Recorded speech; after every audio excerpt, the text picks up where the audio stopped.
몇 년 전부터 좀 체중이 너무 급격하게 불어서요. 좀 살을 좀 빼야 되겠다 생각을 하고 그 동네에 있는 헬스장을 몇 달을 좀 다녔었습니다. 그런데 이제 어느 날 제가 이제 거울을 보니까 거울 속에서 웬 마동석 씨가 저를 노려보는 거예요. 그러니까 운동을 하면 이게 허기 져서 밥을 더 먹게 되거든요. 그러니까 도무지 이게 살이 안 빠지는 겁니다. 그래서 지금은 그만뒀는데요. 한참 이제 운동을 다닐 때 일이에요. 그 주차장이 협소하기 때문에 좀 저녁에 가면 주차하기가 좀 힘듭니다. 그래서 집에서 멀지 않으니까 웬만하면 차를 두고 체육관까지는 걸어가야 되는데 이상하게 운동하러 갈 때는 걸어가기가 싫은 겁니다. 그래서 꼭 차를 이제 가지고 가는데요. 좀 이상하잖아요. 어차피 체육관 가면 주로 하는 게 러닝머신 걷는 거거든요. 그럼 가서 걸을 텐데 왜 걸으러 가는 동안 걷는 거는 그렇게 싫어할까? 뭐 그 생각을 좀 해봤습니다. 그래서 내린 결론이 뭐냐면 목적이 다르기 때문이다 라는 것인데, 집에서 나서는 순간부터 체육관까지 가는 것은 제가 운동하는 시간이 아니라 운동하러 가는 시간이거든요. 그러니까 그때 걷는 거는 왠지 좀 불필요한 일을 하는 것 같다. 그래서 귀찮게 여기는 것이죠. 하지만 정작 이 체육관에 가서 걷는 것은 내가 내 건강을 위해서, 그래서 걸을 마음을 가지고 운동할 마음을 가지고 걷는 것이기 때문에 불필요한 일로 귀찮게 여겨지지 않는, 꼭 필요하고 나한테 유익한 일로 그렇게 여기는 것 같은 그런 마음이 드는 겁니다.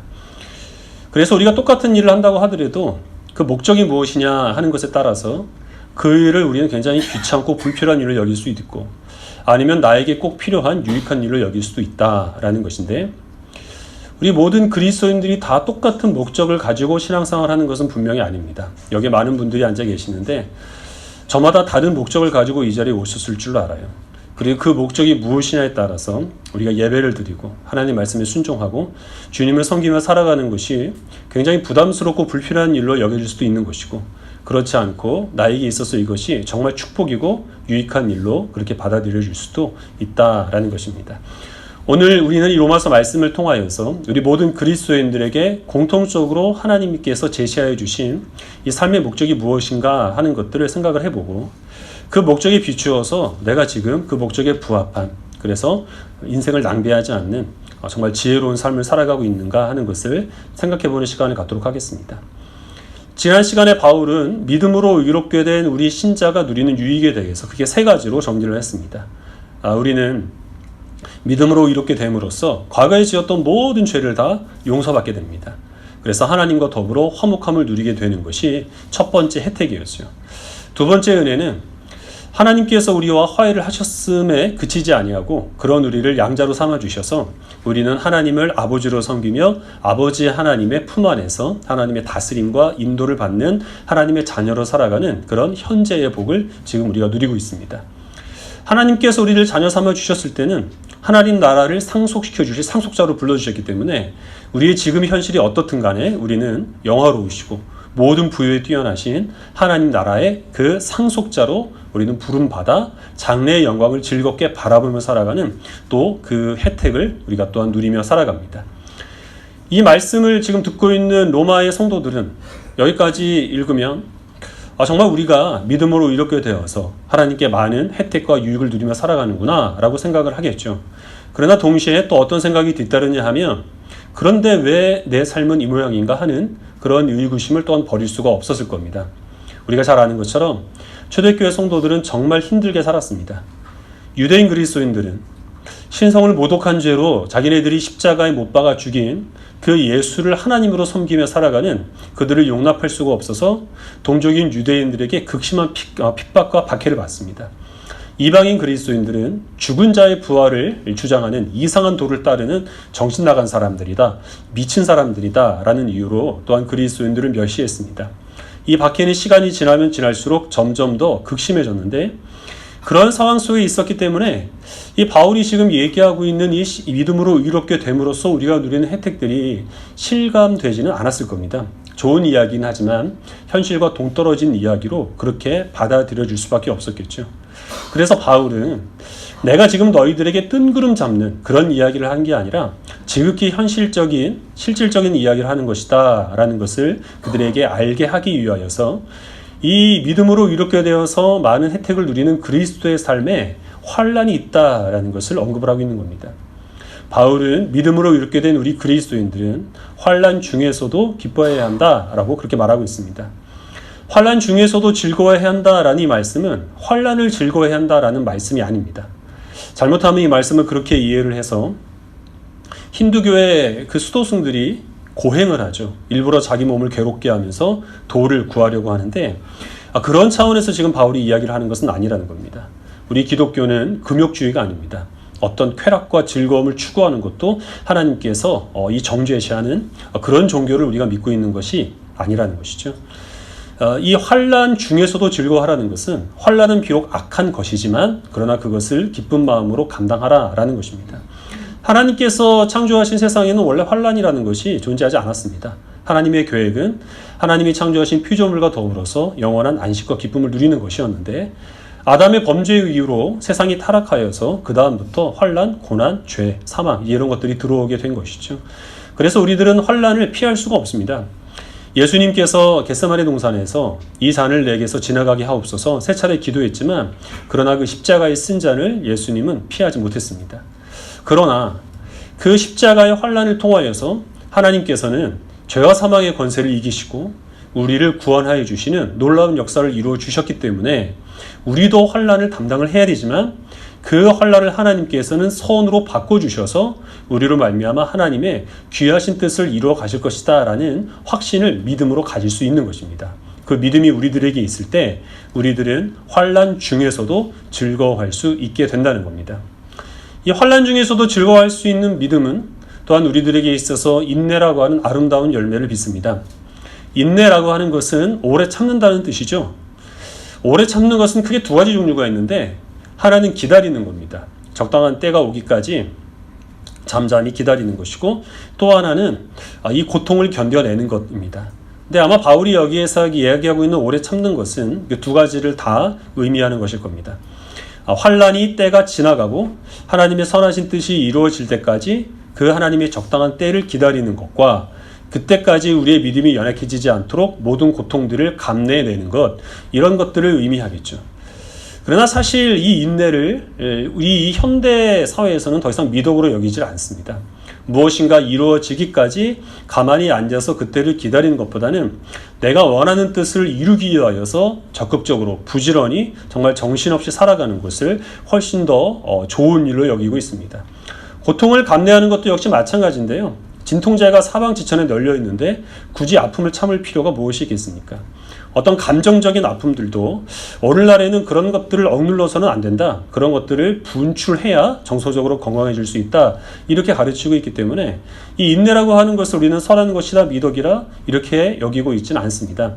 그러나 그럼에도 불구하고 우리가 인내를 배워야 하는 이유는 하나님께서 인내하시는 하나님이시기 때문입니다. 하나님께서 이스라엘 백성들에게 내가 어떤 하나님이다 라는 것을 선포하실 때 주로 덧붙이시는 말씀은 하나님은 오래 참으시는 하나님이다 라는 것이었죠. 그 오래 참으시는 하나님의 성품이 있었기 때문에 죄 많은 우리가 하나님의 자녀로 부름받아 구원받을 수 있게 된 겁니다. 구원받은 후에도 우리들은 계속 많은 죄를 범하고 여러 가지 부족한 모습이 있지만 그러나 하나님께서 그런 우리에 대해서 오래 참으심으로 우리를 포기하지 아니하시고 붙들어 주시기 때문에 우리가 하나님의 자녀된 신분을 지금 누리고 있는 것이죠. 그 사랑 안에서 우리는 그 오래 참으시는 하나님의 인내를 본받게 하시기 위해 하나님께서 우리를 자녀 삼으실 때는 그 성품을 따르게 하시기 위함이니 이 환난으로 말미암아 우리로 하여금 인내하시는 하나님의 성품을 담게 역사하시는 것입니다. 이런 환난 중에 즐거워함으로 우리가 인내를 감당하는 것을 통하여서 또한 그것이 이루어내는 하나의 결과가 있습니다. 그것은 연단이라고 하는 것입니다. 연단이라고 하는 말은 우리가 잘 쓰는 말은 아니죠. 이거 새 번역에 보니까 이 연단을 이 단련된 인격이라고 그렇게 번역을 했습니다. 조금 이해하기는 쉽죠. 공동 번역이라는 성경이 있습니다. 카톨릭과 개신교가 같이 쓰기 위해서 번역한 성경인데 좋은 성경은 아닙니다. 근데 거기에서 이 연단을 그래도 조금 마음에 들게 번역을 했는데 무엇이라고 했느냐 하면 시련을 견뎌내는 끈기 이렇게 번역을 했습니다. 확실하게 좀 와닿는 것 같습니다. 연단이라고 하는 것은 계속된 이 인내의 과정을 통하여서 우리들이 처음에는 어렵게 여겼던 참아내는 것을 이제는 수월하게 견뎌낼 수 있는 것으로 성품이 변화되는 것을 뜻합니다. 근데 모든 인내가 다 이 연단이라고 하는 열매를 맺는 것은 아닙니다. 우리가 어떤 경우에는 인내하면 인내할수록 우리의 성품이 괴팍하게 변하거나 인간성을 상실하게 되는 그런 경우도 있습니다. 어떤 경우냐 하면 마지못해 참을 때, 목적 없이 견딜 때 그런 일이 일어납니다. 그런 것은 적당히 어디다가 감춰두고 뚜껑만 덮어놓은 것이기 때문에 언제든지 뚜껑을 열고 분출해 나올 수가 있는 것이죠. 하나님께서 말씀하시는 인내와 연단이라고 하는 것은 그렇게 목적 없이 억지로 참는 것이 아니라 분명한 목적을 가지고 견뎌내는 것입니다.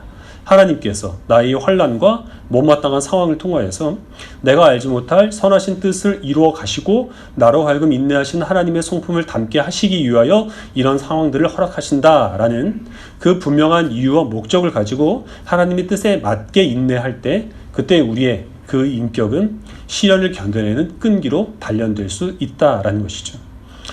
환난에서 인내로, 인내에서 연단으로 이어지는 이런 과정의 가장 최종적인 열매가 무엇이냐면 바로 소망이라고 이야기를 하고 있습니다. 소망이라고 하는 것은 무엇인가를 바란다는 뜻이죠. 근데 지금 이 바울이 이야기하고 있는 소망은 그냥 우리가 뭔가를 막연하게 바라는 것을 뜻하는 것이 아니라 넘치는 기대를 가지고 뚜렷이 확신하는 것, 이것을 지금 바울은 여기서 소망으로 우리들에게 말하고 있는 겁니다. 어떻게 해서 우리가 소망을 가질 수 있을까요? 로마서는 물론이거니와 성경에서 약속하고 있는 모든 하나님의 그 복은 사실은 물질적이고 구체적인 것보다는 추상적인 것들이 훨씬 더 많습니다. 지금 내가 이미 누리고 있는 복도 있지만 지금은 없고 약속으로 장래에 우리들에게 주어질 것으로 그렇게 하나님께서 제시해 주신 것이 많습니다. 추상적이고 또 지금 우리가 갖고 있지도 않은 것인데 우리가 어떻게 해서 이 하나님의 모든 약속이 이루어질 것을 넘치는 기대를 가지고 굳건하게 확신할 수 있을까요? 이런 것인데요. 예를 들면 우리가 누군가로부터 부당한 대우를 받으면 화가 나죠. 환난이 닥치는 겁니다. 만약에 우리가 이 인내를 통하여서 연단된 인격이 없다고 한다면 우리들은 즉각적으로 감정대로 반응을 할 겁니다. 그리고 나서 뒷수습을 하겠죠. 대부분은 또 후회를 하겠죠. 하지만 우리가 이 많은 인내와 그 인단을 통하여서 시련을 견뎌내는 인격을 갖게 되면 우리들은 한 번은 생각을 해볼 수 있는 여유를 갖게 됩니다. 내가 지금 이 상황에서 화를 내는 것이 선한가 그렇지 않은가. 참는 것이 능사는 아니기 때문에 어떤 경우에는 우리가 분노를 표출하는 것이 더 선한 일이 될 수도 있습니다. 하지만 대부분의 경우 하나님께서는 우리들에게 참으라, 인내하라 라고 말씀을 하실 거예요. 그럼 그때가 되면 우리는 비록 나는 화를 주체할 수 없지만 그것이 하나님께서 기뻐하시는 뜻이기 때문에 그리스도인으로서 내가 지금 참아야 덕을 이루는 것이어서 그래서 우리는 힘들지만 억지로 참습니다. 그 순간은 굉장히 힘든데 시간이 또 지나고 나면 내가 참기를 잘했다라고 하는 깨달음을 우리는 갖게 되는 경우가 사실 너무나 많습니다. 그런 것들이 쌓이게 되면 이제 우리들은 이런 환난이 닥쳤을 때 당장 우리의 감정대로 행하기보다는 하나님의 뜻을 먼저 구합니다. 하나님의 뜻이 내가 하고 싶은 일과 어긋날 때 그때 우리는 지금은 괴롭더라도 내가 하나님의 뜻에 순종하는 것이 하나님의 뜻에 따르지 않았을 때는 갖지 못할 많은 유익과 기쁨이 주어질 것을 확신하기 때문에 그 소망 가운데서 참아낼 수 있는 것이죠. 주일에 예배를 드리러 교회에 오는데 때로는 너무 피곤할 때가 있습니다. 그래서 너무 피곤해서 오늘 예배를 쉴까 하는 그런 마음을 가지는 성도들도 있습니다. 사실은 없는데요. 피곤해서 예배 빠지진 않죠. 그래서 원래는 너무 피곤해서 오늘은 성경 공부를 제낄까 기도회를 건너뛸까 이걸로 하려다가 그냥 가시는 분들이 너무 많아서 시험에 드실까 봐 그냥 예배라고 하는 겁니다. 피곤해서 오늘 예배를 쉴까 하는 사람들이 많이 있어요. 그러나 하나님의 뜻을 구하고 먼저 한번 생각을 해보니 내가 만약에 이 교회가 직장이라고 하면 이 정도 피곤한 곳으로 교회를 빠질 수 있을까라는 생각을 하는 거죠.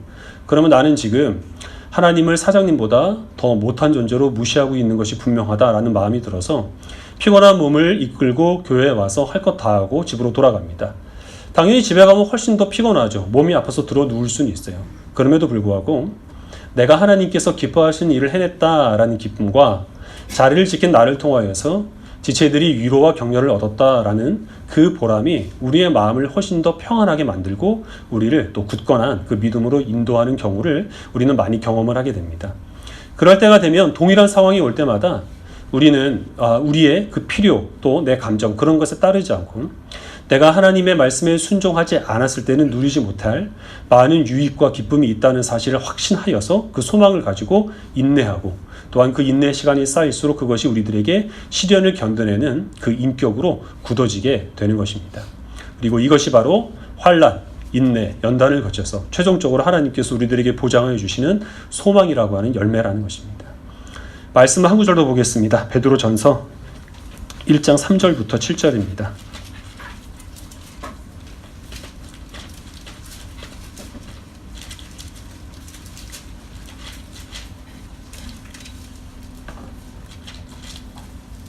신약성경 378페이지쯤에 있습니다. 베드로전서 1장 3절부터 7절입니다.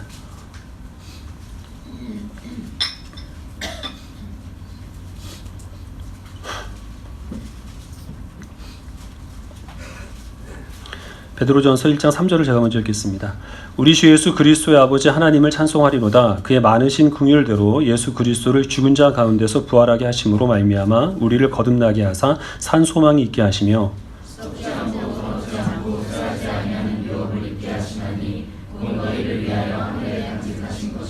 너희는 말세에 나타내기로 예비하신 구원을 얻기 위하여 믿음으로 말미암아 하나님의 능력으로 보호하심을 받았느니라.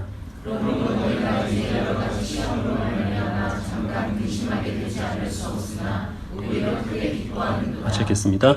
너희 믿음의 확신함은 불로 연단하여도 없어질 금보다 더 귀하여 예수 그리스도께서 나타나실 때에 칭찬과 영광과 존귀를 얻게 할 것이니라. 아멘. 베드로는 하나님께서 우리 그리스도인들에게 주신 소망을 산소망이라고 이야기를 하고 있습니다. 산소망의 반대는 무엇인가요? 죽은 소망이죠. 알칼리 소망, 바다 소망 뭐 이런 거 사실은 준비를 했었는데 여러분들이 인내하지 못하실 것 같아서 제가 인내했는데 역시 참기를 잘했습니다. 세상이 주는 소망은 죽은 소망이라는 것입니다. 많은 기대에 부풀게 하지만 그러나 결코 그 기대를 충족시켜주지 않고 실망시키는 것, 또 기대에 충족시켜준다고 하더라도 그 만족이 오래 지속되지 못하는 것, 이것이 죽은 소망이죠. 하나님께서 우리에게 주시는 소망이라고 하는 것은 우리의 그 기대를 뛰어넘는 만족과 유익을 보장하여 주시고 영원토록 우리로 하여금 기쁨을 누리게 하시는 소망, 바로 그것이 하나님께서 우리에게 약속하여 주시는 살아있는 소망입니다. 그러나 이 살아있는 소망이라고 하는 것은 우리가 저절로 누리는 것은 아닙니다.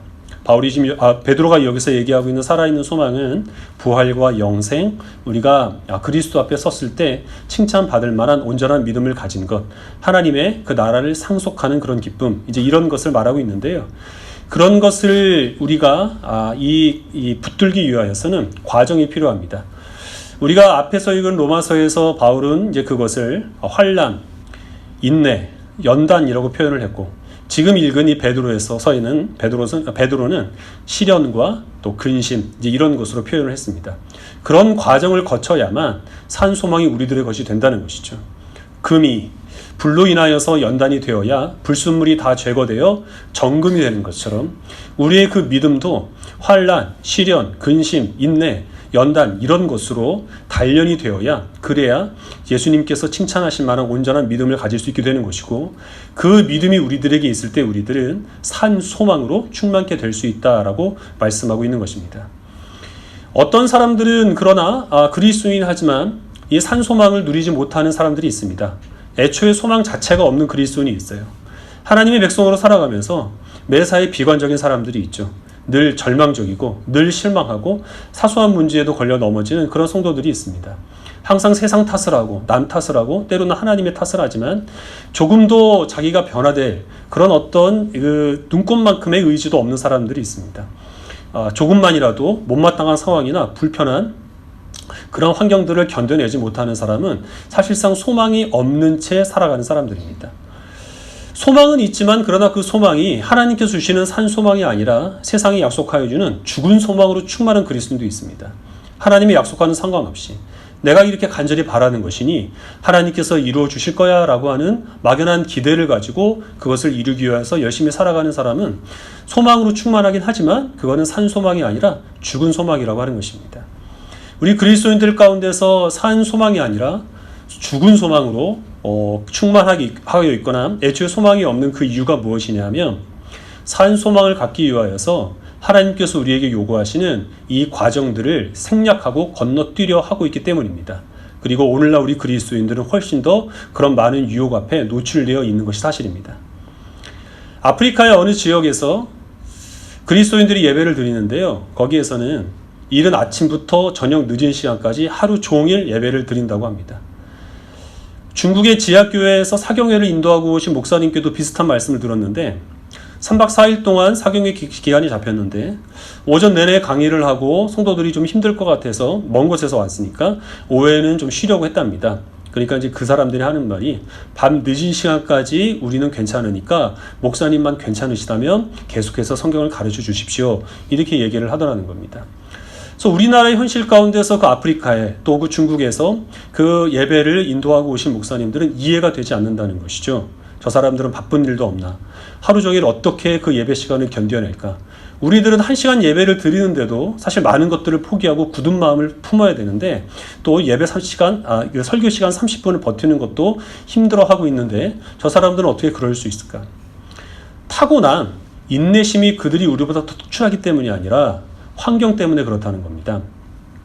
우리보다 훨씬 더 넓은 땅덩어리에 살면서 교통과 통신수단이 없는 사람들, 그 사람들은 우리들처럼 시간을 분 단위로 초 단위로 쪼개어 쓸 수가 없습니다. 우리들은 항상 시계를 확인하죠. 이걸 끝나면 내가 다음에 뭘 해야 되고 그것이 끝나고 나면 다음에 무엇을 해야 할까는 그런 스케줄들도 우리 어린 학생들도 꽉 차 있습니다. 근데 그 사람들은 애초에 계획이라는 걸 세울 수 있는 그런 여건이 되어 있지 않은 것이에요. 그리고 또 그들은 너무 힘들게 교회에 올 수밖에 없습니다. 교회를 찾기 힘들고 그리스도인들을 만나기 어렵기 때문에 한 번 모이면 되도록이면 오랜 시간 같이 있는 것이 그들의 소망입니다. 우리들처럼 교회에 와서 자기 할 일이 하고 각자 뿔뿔이 흩어지는 것을 그 사람들이 보기에는 이해할 수가 없는 일로 비춰지게 되는 것이죠. 환경이 다르면 받아들이는 것이 그만큼 다를 수밖에 없다는 겁니다. 고통을 이겨내는 부분에 있어서도 마찬가지입니다. 인도에서 오랫동안 의사로 헌신하시면서 또 선교 사역을 하신 그 의사분이 계시는데요. 그 선교사님이 이 치통 때문에 고생을 했다고 합니다. 근데 이제 인도에는 환경이 열악하기 때문에 진통제를 구할 수가 없었는데 그래서 치통 때문에 잠을 이루지 못하는 그런 밤이 오면 맨발로 밖에 나간답니다. 그래서 돌로 된 길을 걸으면 그 돌이 발바닥을 찌른다는 거죠. 그런 그 아픔으로 치통을 잊을 수가 있게 되어서 집에 들어가서 잠을 이룬다. 이런 말을 했습니다. 우리로서는 이해가 안 되잖아요. 우리는 서랍을 열어보면 어딘가에 진통제 하나는 다 있지 않습니까? 그것을 먹어서 통증을 없애면 되지 왜 통증을 견디거냐 아니면 그것을 다스려야 하는가 이런 생각을 우리는 갖게 됩니다. 그분은 의사로서 고통이라고 하는 선물이라는 그 책을 쓰셨는데 하나님께서 우리들에게 통증이라고 하는 선물을 주셨다는 겁니다. 그래서 어떤 통증은 우리들에게 유익한 것이어서 몸의 이상 신호를 하나님께서 통증을 통하여서 보내주시는데 진통제에 우리가 너무 의존하게 되면 이상 신호가 오는 것을 우리가 그것을 인지하지 못하게 되어서 궁극적으로는 몸을 망치게 된다. 그리고 그것이 영적으로도 똑같이 적용된다라는 게 그분의 하신 말씀의 요지였습니다. 우리가 살아가고 있는 이 시대는 이 인도에 있는 그리스도인, 그 과거의 초대교회 성도들은 우리가 살아가고 있는 시대보다는 인도에 있는 그리스도인, 중국에 있는 그리스도인, 또 아프리카에 있는 그리스도인들과 더 비슷한 환경에서 신앙생활을 했을 겁니다. 그 사람들은 시계라는 것을 갖고 있지 못했습니다. 시시각각 지금이 몇 시인가 확인할 수도 없었고 당연히 그들에게는 세부적인 계획이라는 것이 존재하지 않았습니다. 아침에 해가 뜨면 해가 질 때까지 내가 오늘 하루 이 일을 해야 되겠다라는 그런 목적만 세웠을 뿐이고 그것을 이루면 오늘 하루 보람있게 살았다라고 생각했던 것이 초대교회의 그리스도인들이었습니다. 또한 그들은 적어도 몸의 어느 한 부분은 통증을 달고 살아가는 것을 당연하게 여겼습니다. 마취제가 개발된 것이 19세기입니다. 진통제도 역시 마찬가지입니다. 아팠을 때 그 아픔은 그들이 그것을 떨쳐내야 하는 것으로 여기는 것이 아니라 내가 이것을 극복해야 하는 것, 또 내가 이걸 다스려야 하는 것, 그렇게 여겼다는 것이죠. 사람 사이에 약속을 해도 정밀하게 약속을 할 수 없고 또 약속을 지키지 않아도 연락해서 독촉을 할 수가 없었기 때문에 그저 참고 기다리고 인내하는 것이 그들에게 있어서는 가장 익숙한 일이고 잘할 수 있는 일이었다는 겁니다. 그러나 우리들은 그렇지 않습니다. 저부터 머리가 아프면 당장 진통제를 찾습니다. 로켓 배송이라고 해가지고 주문을 했는데 아침에 현관문 앞에 물건이 안 와 있으면 화가 나서 취소를 해버리죠. 우리들은 참고 인내하고 견디는 것에 익숙해지기보다는 내가 지금 못마땅한 상황들을 모면하고 불편한 사람들 앞을 피하고 요리조리 빠져나가는 것을 훨씬 더 우리 몸에 익숙하게 숙달한 채 살아가는 것이 원래 우리들의 모습입니다. 그렇게 된 결과 나타난 그 모습이 무엇이냐 하면 우리들은 옛날 사람들보다 견뎌내지 못합니다. 인내하지 못하죠. 그리고 당연히 참된 소망을 품지도 못합니다. 과거의 그리스도인은 우리보다 훨씬 더 어려운 상황 속에서 많은 박해를 받았지만 믿음으로 그것들을 이겨냈는데 우리들은 그들보다 훨씬 더 사소하고 가벼운 문제를 가지고도 걸려 넘어집니다. 세상이 다 끝난 것처럼 절망해버리고 마는 것이 오늘날 그리스도인들의 현실적인 모습이 아닌가 하는 것을 생각을 하게 됩니다.